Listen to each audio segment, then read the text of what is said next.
नमस्कार साथियों। देखिए सीईटी के रीजनिंग के अपन क्वेश्चन आंसर की बात कर रहे हैं, जिसमें 27 तारीख को आपका जो पेपर हुआ था उसकी अपन बात कर चुके हैं पहली शिफ्ट का। और दूसरी शिफ्ट में 27 तारीख को जो पेपर हुआ था उसमें देखिए रीजनिंग के जो क्वेश्चन आंसर है उसकी अपन बात करते हैं। जिसमें पहला क्वेश्चन आपको पूछा गया था, रिक्त स्थान को सबसे उचित विकल्प से भरिए, यानी कि यहाँ पर कौन सी संख्या आएगी ये आपको बताना है।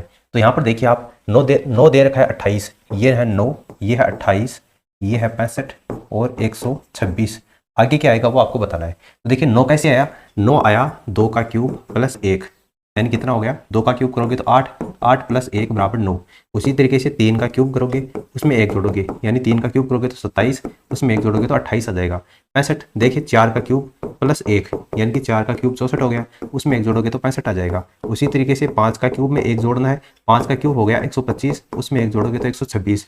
तो अब आपको 6 का क्यूब करना है, उसमें 1 जोड़ना है, 6 का क्यूब करोगे तो 216 प्लस 1 करोगे तो 217 आ जाएगा। और 217 आपको पहले ऑप्शन में दे रखा है, इसलिए ऑप्शन फर्स्ट क्या हो जाएगा, इसका राइट आंसर हो जाएगा। अगला प्रश्न देखिए, दिए गए प्रश्न में वह संख्या अक्षर समूह चुनिए जो अन्य से अलग है। अन्य से अलग कैसे है, देखो इसमें आपको दे रखा है OE3, यहाँ पर आपको दे रखा है PH3, यहाँ पर दे रखा है XL2 और ये आपका JB5, ये दे रखा है आपको। देखो ओ कितने नंबर पे आता है, ओ आता है आपका इंग्लिश अल्फाबेट में 15 नंबर पे, उसके बाद में ई आता है 5 नंबर पे और ये 3 आपको दे रखा है। पी आता है 16 नंबर पे, फिर एच आता है 8 नंबर पे और उसके बाद में आपको 3 दे रखा है। अक्स आता है 24 नंबर पे, एल आता है 12 नंबर पे और फिर आपको 2 दे रखा है। जे आता है आपका 10 नंबर पे, उसके बाद में बी आता है 2 नंबर पे और फिर आपको 5 दे रखा है। देखो इसमें आपको देखने पर आपको खुद ही पता चल जाएगा। देखिए 10 में 2 का भाग दोगे तो कितना आ जाएगा, 5 आ जाएगा। 24 में 12 का भाग दोगे तो कितना आ जाएगा, 2 आ जाएगा। 15 में 3 का भाग दोगे तो कितना आ जाए, 15 में 5 का भाग दोगे तो कितना आ जाएगा, 3 आ जाएगा। और 16 में 8 का भाग दोगे तो कितना आ जाएगा आपका, 3 ना करके आएगा, 2 आएगा। ठीक है, यहाँ पर 2 आएगा, लेकिन आपको दे क्या रखा है, 3 दे रखा है। इसका मतलब ये अन्य से अलग है। ठीक है, ये जो PH3 वाला समूह है ये इन सीरीज का पालन नहीं कर रहा है, तो ये अलग है और यही आपका आंसर हो जाएगा। अगला प्रश्न देखो, ये आपको दे रखे हैं, शब्द दे रखे हैं और इंग्लिश अल्फाबेट के अनुसार, डिक्शनरी के अनुसार आपको व्यवस्थित करना है कि पहले कौन सा आएगा उसके बाद कौन सा आएगा। देखिए यहाँ पर आपको दे रखा है EXCEPT, उसके बाद में EXCEPT, EXPECT, उसके बाद में EXCESS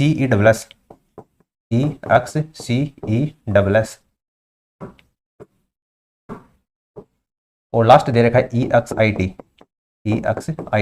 तो यहाँ पर ये 2 लेटर तो आपको समान दे रखे हैं, इसलिए इनको तो काट दो, इनका तो कोई मतलब नहीं है। उसके बाद में देखो यहाँ पर आपको C दे रखा है, P है, C है, I है।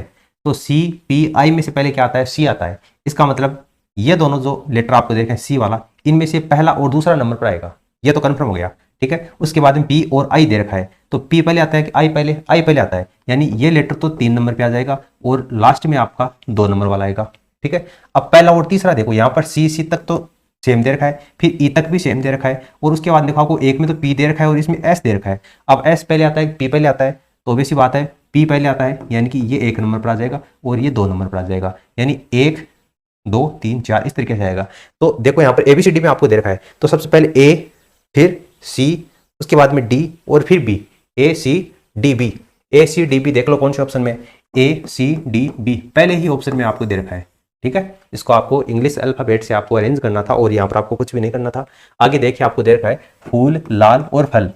तो देखो फूल, लाल और फल, यानी इसका जो वेन डायग्राम है वो कुछ इस तरीके से बनेगा, जैसे कोई भी फूल है वो फल नहीं हो सकता। अब फूल है वो लाल हो सकता है, फल है वो लाल हो सकता है, लेकिन फूल है वो फल थोड़ी हो सकता है। इसलिए आपका एक तो ये बन जाएगा आपका इस तरीके से, ये बनेगा, जिसमें आपका ये तो हो जाएगा फूल और ये हो जाएगा लाल और ये हो जाएगा फल।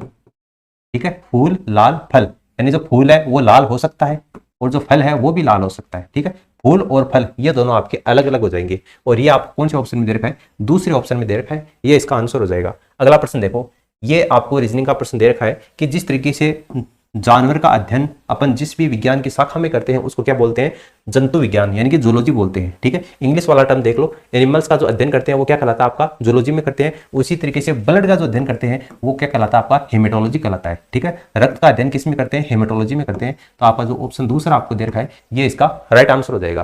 ठीक है, अगला प्रश्न देखो, ऊपर दी गई संख्या, यानी ये आपको संख्याएं दे रखी हैं, ठीक है, ये संख्याएं दे रखी हैं, 5 संख्या है, इनमें से आपको बताना है बाएं से तीसरे स्थान की संख्या। बाएं से तीसरे स्थान की संख्या कितनी है? 183 है।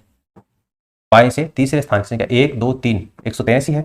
उसके बाद में बाएं से तीसरे स्थान की संख्या के इकाई अंक, इसका इकाई अंक कितना है? 3 है।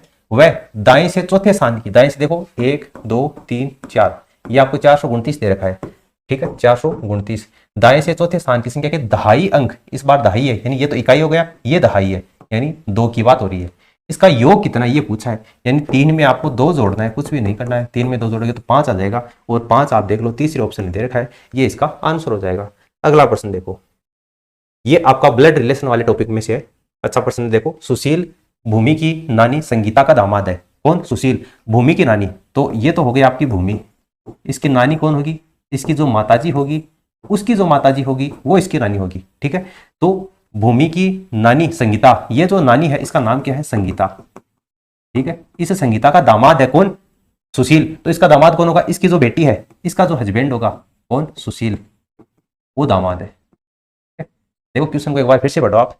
सुशील, सुशील जो है वो क्या है? भूमि की नानी संगीता का दामाद है। तो ये भूमि की नानी कौन होगी? ये तो भूमि, इसकी माँ, और इसकी माँ कौन होगी? संगीता, और इसका दामाद है सुशील। तो इसका दामाद कौन होगा? इसकी जो बेटी है, इसका जो हस्बैंड होगा, पति होगा, वो इस संगीता का दामाद होगा। इतना तो हो गया। आगे देखो, रवि भूमि की माता का एकमात्र दामाद है। रवि जो है वो भूमि की जो माता है, ठीक है, इसका एकमात्र दामाद है, यानी जो इसकी बेटी कौन है? आपकी भूमि है, ठीक है। और भूमि का जो हस्बैंड होगा, भूमि का जो हस्बैंड होगा, देखो क्या देखा, रवि भूमि की माता का एकमात्र दामाद है, यानी रवि की माता ये हो गई, और इसका दामाद, इसका जो हस्बैंड होगा रवि, वो है, ठीक है। तो रवि का संगीता से क्या संबंध है? ये जो रवि है इसका इस संगीता से क्या संबंध है? इस संगीता से क्या संबंध होगा? देखो भूमि क्या है? इस संगीता की पोती हो गई, ये अपन बोलते हैं नाती। भाई संगीता जो है वो भूमि की नानी है, तो ये इसकी नाती हो गई, या वैसे देखा जाए तो ये इसकी बेटी और ये इसकी बेटी, यानी जो पोती है उसका पति है, यानी पोती का पति या नाती का पति। तो पोती का पति आपको दे रखा है यहाँ पर, ठीक है।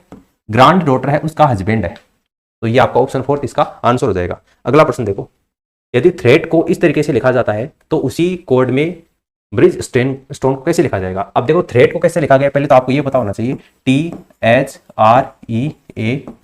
अब देखो टी कितने नंबर पर आता है इंग्लिश अल्फाबेट में? 20 पर, ये 8 पर, ये 18 पर, ये 5 पर, ये 1 पर, और ये 20 पर। अब इसको क्या लिखा गया है? इसको लिखा गया है 28 95 12, 28 95 12 लिखा गया। अब देखो ये कैसे आया? ये 2 और 0 को जोड़ दो 2 ही आएगा, ये 8, 1 और 8 को जोड़ दो 9, फिर 5, फिर 1, और 2 और 0 को जोड़ोगे 2, यानी कि जो डबल डिजिट वाली जो संख्या है, डबल डिजिट वाली जो संख्या है उसको आपस में जोड़ दो और सिंगल डिजिट बनाना है आपको। तो इस तरीके से आप बनोगे तो 28 95 और 12 आ जाएगा, और 28 95 12 आपको दे रखा है। लेकिन आपको पूछा क्या है? ये पूछा है, देखो बी कितने पर आता है? 2 पर आता है, आर 18 पर, आई 9 पर, उसके बाद में डी 4 पर, जी 7 पर, ई 5 पर, उसके बाद में एस 19 पर आता है, उसके बाद में टी 20 पर आता है, टी 20 हो गया। उसके बाद में ओ आता है 15 पर, एन आता है 14 पर, ई आता है 5 पर। ये आपको दे रखा है। अब देखो 2 है तो 2 तो 2 ही रह जाएगा, 8 और 1 को जोड़ोगे तो 9 आ जाएगा, फिर आपको 9 दे रखा है, उसके बाद में 4 आ जाएगा, 7 आ जाएगा, 5 आ जाएगा, और ये 19 है, तो 9 और 1 को जोड़ दो, कितना आ जाएगा? 10 आ जाएगा। अब 10 को फिर से जोड़ो तो 1 आ जाएगा, तो ये 1 हो जाएगा। अब 2 और 0 को आपस में जोड़ोगे तो 2 आ जाएगा, 5 और 1 को आपस में जोड़ोगे तो 6, 4 और 1 को आपस में जोड़ोगे तो 5, और ये आपका 5 दे रखा है, ठीक है। यानी 299 475 126 55 आएगा।